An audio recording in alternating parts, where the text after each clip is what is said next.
Hello and welcome back to episode 3 of Lewis's Lounge. Lewis, of course, here today. I'm going to be talking about Chelsea, who have, well, it was quite clear for a while, maybe a bit debatable towards the end, but it was quite clear for a while that Chelsea were going to win the Premier League, which is what they have done last night against West Brom. They got a 1-0 win with Michy Batshuayi getting his first Premier League goal of the season, and what a time to get it. A man of few chances this season, but he's bought in for a lot of money, over £30 million, and he's arguably scored, I'll say the most important goal, but he scored the goal that won them the title in the end. I just want to talk a little bit about the club. It's clear that they deserve it. 10th place finish last season, wholly down to Jose Mourinho, his departure, but obviously Gus Hiddink saved them towards the end. But Antonio Conte came in. He had a rough start. I mean, he was just outside the Champions League place to start off with. He was persisting, if you like, with that 4-2-3-1 formation that won the league with Chelsea 2 seasons ago under Mourinho, but obviously it was also their downfall last season. You could argue that it was their downfall, but you could also argue that it was actually the management, obviously Mourinho falling out of players sort of thing, because it was largely a whole part of the same team from the previous season, but that's a different matter. Conte came in, struggled a bit, and there's rumours about him leaving so early. But he did change to what he knows. He changed to what he played at Juventus. He changed to what he played at Italy. He changed to that 3-4-3, and it was absolutely brilliant for Chelsea. I think they kept something like 8 clean sheets in a row defensively. It was a brilliant system for their players, the likes of Alonso, David Luiz, Moses, Hazard, all sorted out nicely for them. That came about after the 3-0 loss to Arsenal, which at the time obviously seemed really bad. Shades of Chelsea last season under Mourinho, but in a way that was the best thing for them because they changed the formation in that game, and although they lost that game, that actually changed the formation that they persisted with throughout the season. That's obviously done the wonders. It's worked out well for their players. So yeah, they changed to the 3-4-3. I'm just going to talk a bit about their players. So obviously you've got Courtois in goal. Sorry, Courtois in goal. He's a very good keeper. I mean, he's made some mistakes. It's clear recently he's made a couple of mistakes with his kicking sort of thing, but there's no doubt he's the best keeper, one of the best young keepers in the world, and Chelsea are very good to have him. The back three, there's been some arguments or debates about this, especially about the 2 defenders either side. So Azpilicueta, naturally right back, been at left back. In my opinion, the best technical defender in the league. He's done brilliantly just fitting there at the right centre back role. Does very well when you shift over to the right because he's naturally a full back sort of thing. David Luiz came back in for big money again. Obviously struggled in his last Chelsea tenure for parts. His PSG tenure for parts, and obviously in the World Cup for Brazil, we all remember those poor performances, but especially against Germany. Sorry, I'm a bit ill. David Luiz came in. There's arguments whether he was the right man. Was he the first choice? Chelsea went in for Koulibaly, but in that sweeper role, David Luiz done excellently. I know pundits of some sorts have been saying that in a back four he'd be found out sort of thing, and I'd agree, but in the sweeper role it's perfectly, he can come up with the ball. He's sort of the last defender there sort of thing, winning the headers, and he's done very well this season, obviously made the team of the year. His team of the year centre-back partner was Gary Cahill, who's also playing as centre-back for Chelsea. He's captain in this season in John Terry's starting 11 absence for most of it. He's done very well for Chelsea. I'm not his biggest fan, but he's done very well. I think Chelsea have got brilliant people to come in there. Zuma, Nathan Ake, when people like Cahill are injured. But Cahill's done well. His experience has shown. Obviously, team of the year. Wouldn't have been in my opinion. I think the Spurs too are better, but Cahill's done well. Now, Victor Moses had numerous loan spells out at the likes of West Ham, the likes of Liverpool. But he's done very well at wing back. I think he's sort of natured there. He's come out in the week and spoke about Conte putting him there. He's sort of natured to go there.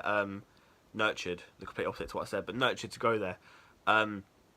He's almost fitting brilliantly, and he saved his Chelsea career in a way, and now he's a Premier League winner. So he could have been off trying to play on the wing somewhere else, and Conte saved him. His defenders improved, and he's also a very good asset going forward. Now, Marcos Alonso was someone that I rated highly when he was at Fiorentina.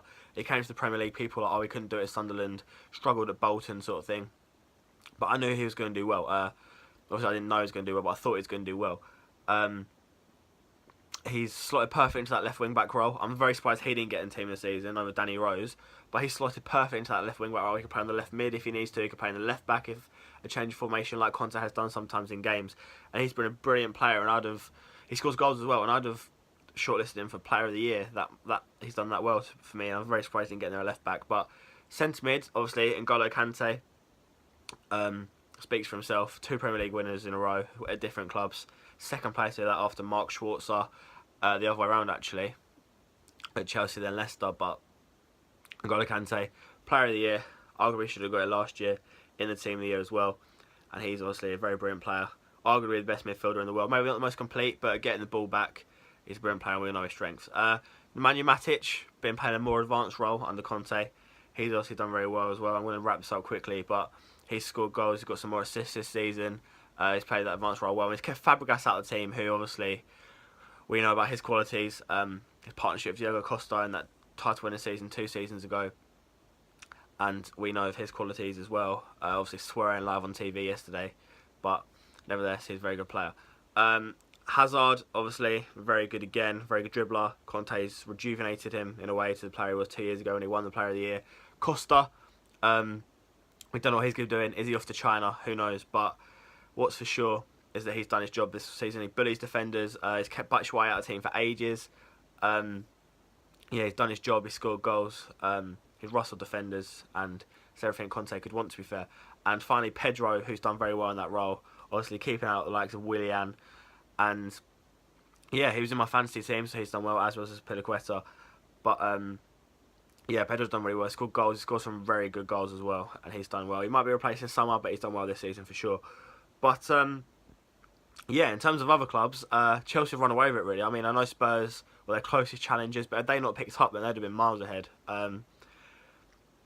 They would have run away with it. They had no real challenges throughout. And it's harder this season than, excuse me, than last season, because obviously Leicester won it as a freak, but their nearest challenger was Arsenal in the end, who struggled all season as well, and the big clubs weren't as high as they should have been, arguably, like Liverpool, Chelsea, City, United as well. But this season, you look at the top 4, Tottenham, Liverpool, City, and then United and Arsenal just outside. So they've had, the bigger clubs have stepped up, but Chelsea have just been that one step ahead of them. They've done really well. Now, the last thing I wanted to talk about was whether Chelsea can win the Champions League. Now, there's no doubt they need to invest, because a big part of Chelsea's success this season has been the fact that they kept the same starting 11 for a lot of the games, for a lot of the time, which showed last season again with Leicester, rather than chop it up all the time like City do, United often do. It's good to get that team ethic and that team bond together, but excuse me, there's no doubt Chelsea need to get that depth in next season. The likes of Sanchez rumoured, obviously no doubt he'd walk straight into the starting 11, but more players in, and I don't see why they couldn't challenge for Champions League. You look at this season, Barcelona have struggled, that sort of thing. I mean, I know I'm not saying that the teams aren't going to pick up next season, but I'm looking at the fact that it depends what route you get and what happens on the night. We saw when Chelsea won the Champions League before, under Di Matteo. You just got to perform on the night. They beat Bayern against all circumstances. They beat Barcelona against all circumstances. I don't see why they couldn't win the Champions League, but we will see next season. But it's a very good season for Chelsea, nevertheless. I'd back them again next season, to be honest, if Conte's still in charge. Obviously, rumours of him going to Italy, but obviously Conte is a great manager, brought great passion, changed formation, has really changed Chelsea's fortune. So I hope you enjoyed the video. Please like, subscribe. Chelsea have won the Premier League. Please share, comment down below, and thanks for watching. Goodbye.